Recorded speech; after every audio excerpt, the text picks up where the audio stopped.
अगर आपको मीशो पे अपनी सेल बूस्ट करनी है या फिर नंबर्स ऑफ ऑर्डर इंक्रीज करनी है तो एडवर्टीजमेंट एक बहुत ही अच्छा इन्वेस्टमेंट है।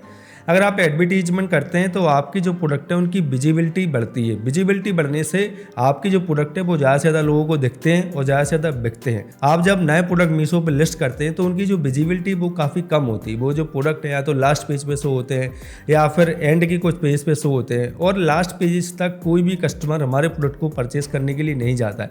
दैट्स वाई ज़रूरी हो जाता है कि हम अपने प्रोडक्ट की सेल को बढ़ाने के लिए, अपने प्रोडक्ट की विजिबिलिटी को बढ़ाने के लिए, अपने प्रोडक्ट की ऑर्गेनिक रैंकिंग को बढ़ाने के लिए एडवर्टीजमेंट या फिर प्रमोशन रन करें। सो आज के इस वीडियो में मैं आपको बताऊंगा कि कैसे आपको मीशो पे एडवर्टीजमेंट रन करने हैं जिसमें कि आपका कम से कम खर्चा हो और ज़्यादा से ज़्यादा सेल आए। क्योंकि एडवर्टीजमेंट जब आप रन करते हैं तो आपका कई बार एक्सपेंस इतना ज़्यादा हो जाता है कि आपका जो प्रॉफिट है वो लॉस में बदल जाता है। सो दैट्स वाई आज की इस वीडियो में मैं आपको बताऊंगा कि कैसे आपको एक स्मार्ट कैंपेन रन करना है जिसमें कि आपका जो एडवर्टीजमेंट का खर्चा है वो कम से कम रहेगा और ज़्यादा से ज़्यादा ऑर्डर्स आपके पास आएंगे। सो इस वीडियो को पूरा एंड तक देखना और जो स्टेप मैं इसमें बता रहा हूँ उसको केयरफुली अंडरस्टैंड करना और अपने प्रोडक्ट पर एडवर्टीजमेंट रन करके अपनी सेल को बूस्ट करना। तो चलिए चलते हैं कंप्यूटर स्क्रीन पर और देखते हैं कैसे मैं मीशो में अपने एडवर्टीजमेंट कैंपेन जो है वो बनाना है। सो मीशो पे एडवर्टीजमेंट रन करने के लिए सबसे पहले आपका जो मीशो का सेलर अकाउंट है या फिर जो सप्लायर अकाउंट है उसमें लॉगिन कर लेना है और लॉगिन करने के बाद आपको इस तरीके का जो पेज है वो आपको शो होगा। इसमें आपको स्क्रॉल करना है और बूस्ट सेल वाला यहाँ पे ऑप्शन ऑलरेडी मीशो ने देख रखा है। बूस्ट सेल में देखिए यहाँ पे इसने सबसे पहले दिया है एडवर्टीजमेंट, देन दिया है प्रमोशन और थर्ड दिया है लिस्टिंग ऑप्टिमाइजेशन। जिस सीक्वेंस में मीशो ने हमें जो ऑप्शन दिए हैं, एडवर्टीजमेंट सबसे टॉप का ऑप्शन है जिससे कि आप सेल बूस्ट कर सकते हैं, सेकंड है प्रमोशन एंड थर्ड है लिस्टिंग ऑप्टिमाइजेशन। तो आज के इस वीडियो में हम एडवर्टीजमेंट समझने वाले हैं। नेक्स्ट के वीडियो में हम लिस्टिंग ऑप्टिमाइजेशन और प्रमोशन भी समझेंगे, तो इस चैनल को सब्सक्राइब जरूर कर लीजिएगा। तो एडवर्टीजमेंट वाले सेक्शन पे हमें आना है और एडवर्टीजमेंट वाले सेक्शन पे जैसे ही हम आते हैं इस तरीके का पेज आपके सामने अपीयर होगा। अब इसमें जो भी आपने कैंपेन चलाए होंगे उनका एड स्पेंड आएगा, रेवेन्यू आएगा। मेरा 0 आ रहा है क्योंकि एक डेमो अकाउंट है। और इसके बाद हमें क्या करना है, क्रिएट न्यू कैंपेन पे हमें क्लिक करना है। क्रिएट न्यू कैंपेन पे क्लिक करने के बाद इस तरीके के ऑप्शन आपके पास होंगे। सो पहले हम समझ लेते हैं ये चारों कैंपेन किस तरीके के और कैसे परफॉर्म करते हैं। सो सबसे पहला जो मैनुअल कैंपेन है, नाम से ही हमें क्लियर हो रहा है कि हमें जो बजट है, हमारी जो कॉस्ट पर क्लिक है वो हमें मैनुअली सेट करनी है और इसके अकॉर्डिंग हमारा जो कैंपेन है वो परफॉर्म करेगा।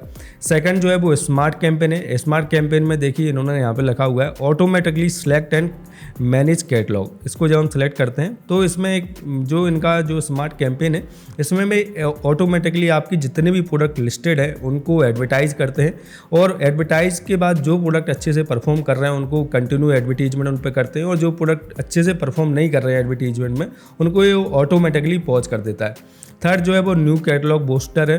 इन्होंने देखिए यहाँ पे न्यू लिखा हुआ आ रहा है, मतलब कि नया, इनका नया ऑप्शन उन्होंने ओपन किया। यहाँ पे देखिए लिखा हुआ आ रहा है मेक योर कैटलॉग सक्सेसफुल।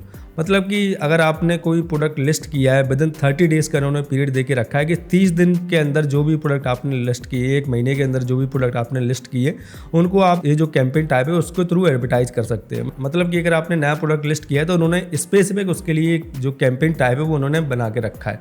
इसके बाद नेक्स्ट है top catalogue campaign. Top catalogue campaign ऐसे हैं जो कि ऑलरेडी है, जिन पे अच्छी खासी आपको सेल आ रही है, उनकी सेल आप और ज़्यादा इंक्रीज करना चाहते हैं तो उसके लिए इन्होंने टॉप कैटलॉग कैंपेन का जो ऑप्शन है वो यहाँ पे बनाया हुआ है। तो अभी हम बनाते हैं अपने लिए मैनुअल कैंपेन जो कि सबसे बेस्ट कैंपेन होता है मेरे अकॉर्डिंग। जिस कैंपेन में आपको जितना ज़्यादा ऑप्टिमाइजेशन मिलता है उतना ज़्यादा आप उसको ट्विक कर सकते हैं और उतने ज़्यादा अच्छे रिजल्ट उसमें आप जनरेट कर सकते हैं। क्योंकि जो स्मार्ट कैंपेन है या फिर न्यू कैटलॉग बूस्टर कैंपेन, जितने भी ऑटोमेटिक कैंपेन होते हैं उसमें आपके पास ज़्यादा कंट्रोल नहीं होता है।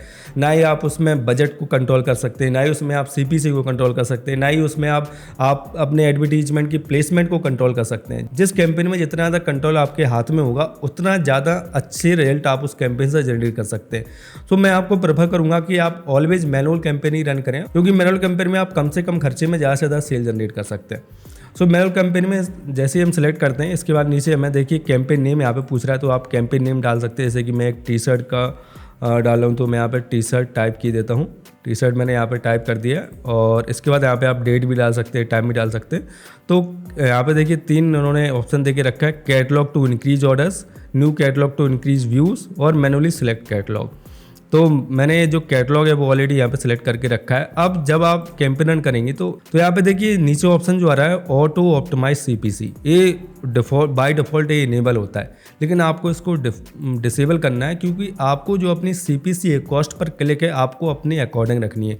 जैसे कि इनका जो रिकमेंडेड आ रहा है यहाँ पे 1.2 रुपीज़ आ रहा है। अब 1.2 रुपीज़ अगर आपका आ रहा है तो इसको आप बढ़ा सकते हैं। अगर आप अपनी CPC को बढ़ाते हैं तो आपका एडवर्टीजमेंट का कॉस्ट भी बढ़ेगा। अगर आप अपनी CPC को कम करते हैं तो आपका एडवर्टीजमेंट का कॉस्ट कम होगा, और उसी अकॉर्डिंग आपके ऑर्डर्स भी ग्रेजुअली इंक्रीज और डिक्रीज होंगे। तो आपको एक अपनी ऑप्टिमाइज CPC यहाँ पर रखनी है, जिसमें कि आपको जो आप इन्वेस्ट कर रहे हैं उसका 2x आपको मिले। जैसे कि हम स्टॉक मार्केट में करते हैं, अपने स्टॉक में इन्वेस्ट करते हैं कि हम जितना पैसा दे रहे हैं उससे ज़्यादा हमें रिटर्न मिले। ऐसा ना हो कि हमारा जो स्टॉक है या फिर जो इन्वेस्टमेंट है वो डूब जाए। तो इस कंडीशन में आपको यहाँ पे देखिए रिकमेंडेड उन्होंने CPC यहाँ पे 1.2 दे के रखा है, तो मैं इसको 1 रुपीज़ करता हूँ।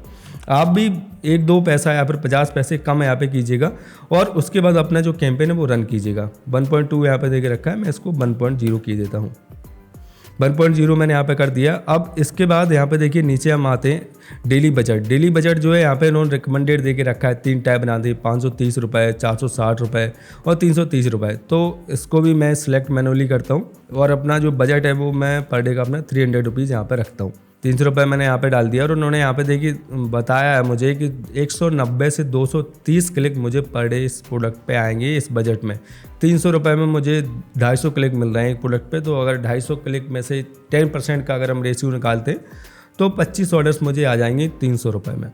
और नीचे जब हम स्क्रॉल करते हैं तो देखिए यहाँ पे इन्होंने सिलेक्ट ड्यूरेशन दे के रखा है कि किस डेट से लेके किस डेट तक आपको अपना जो एडवर्टीजमेंट है वो आपको रन करना है। जो स्टार्ट डेट है वो यहाँ पे सिलेक्ट कर लिए 11/9/2024, और जो एंड डेट है वो मैंने सिलेक्ट नहीं की। आपको यहाँ पे कोई भी जो एंड डेट है वो सिलेक्ट नहीं करनी है। और इसके बाद आपको क्या करना है, कंटिन्यू टू सबमिट पे क्लिक करना है, और कंटिन्यू टू सबमिट पे क्लिक करने के बाद सबमिट कैंपेन पे आपको क्लिक कर देना है। तो आपका जो कैंपेन है वो सक्सेसफुली सबमिट हो गया है, और यहाँ पे अपकमिंग लिख के आने लगा है, और जो कुछ ही टाइम में आपका जो कैंपेन है वो एक्टिव हो जाएगा। तो इस तरीके से आप अपने प्रोडक्ट को मीशो पे एडवर्टाइज कर सकते हैं एक मैनुअल कैंपेन के थ्रू। अगर आपको वीडियो हेल्पफुल लगी है तो इस वीडियो को लाइक जरूर कीजिएगा। कोई भी सवाल, कोई भी कन्फ्यूजन होता है मुझे कमेंट कर सकते हैं।